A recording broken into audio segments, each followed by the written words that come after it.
Sayyidina Ali karimallahu wajhah pernah mengutarakan as-sabru ala thalathati awjuhin. Sabar ini terbagi menjadi 3 tingkatan. Tingkatan yang pertama kata Sayyidina Ali adalah as-sabru ala ta'atillah. Sabar untuk taat menjalani perintah Allah Subhanahu wa taala. Faman sabara ala ta'atillah a'tahu Allahu yaumal qiyamati mi'ata darajatin. Kullu darajatin ma bainas sama'i wal ardi. Kata Sayyidina Ali, orang yang bersabar untuk taat atas perintah Allah Subhanahu wa taala, maka nanti di yaumil qiyamah Allah Subhanahu wa taala akan menaikkan derajat dia sebanyak 100 derajat. Yang setiap derajatnya ini berjarak ibarat antara langit dengan bumi.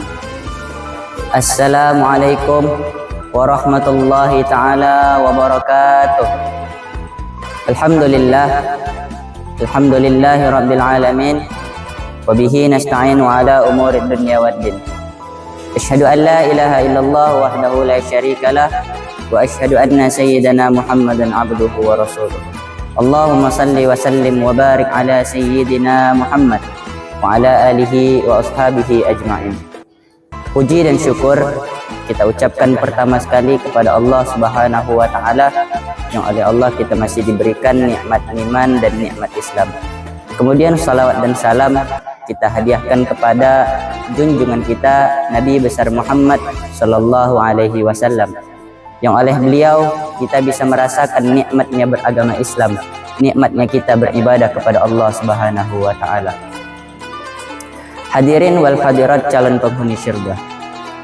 Alhamdulillah Allah Subhanahu wa taala pada tahun ini masih memberikan kita kesempatan sehingga kita dapat berjumpa dengan bulan suci Ramadan. Di dalam bulan suci Ramadan, Allah Subhanahu wa taala menurunkan rahmat dan karunia-Nya kepada seluruh umat muslim yang ada di penjuru dunia ini. Salah satu daripada sifat yang dianjurkan untuk kita miliki ketika di bulan Ramadan adalah sifat sabar. Sabar dalam arti kata kita siap untuk menjalani apa saja yang telah ditetapkan oleh Allah kepada diri kita dengan rasa ikhlas. Di dalam kitab Daqaiqul Akhbar, karangan daripada salah satu ulama besar yang bernama Syekh Abdurrahman bin Ahmad Al-Qadi, beliau berkata, yang bahwasannya Sayyidina Ali karimallahu wajhah pernah mengutarakan as-sabru ala thalathati awjuhin.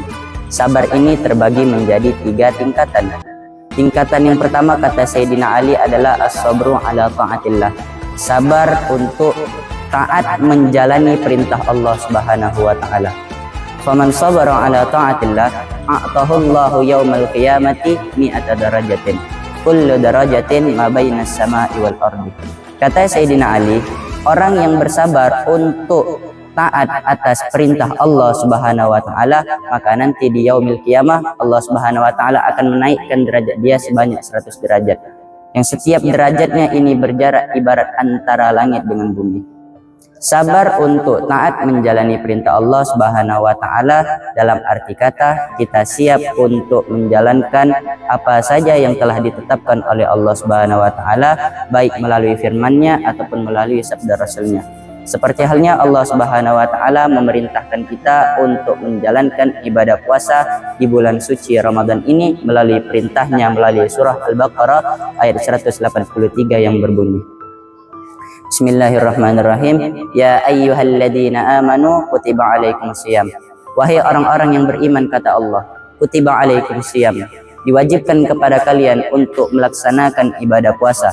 Kama kutiba alal ladzina min qablikum, sebagaimana aku telah mewajibkan orang-orang sebelum kalian, la'allakum tattaqun, semoga kalian menjadi orang-orang yang bertakwa. Kemudian yang kedua kata Sayyidina Ali adalah as-sabru an maksiatillah.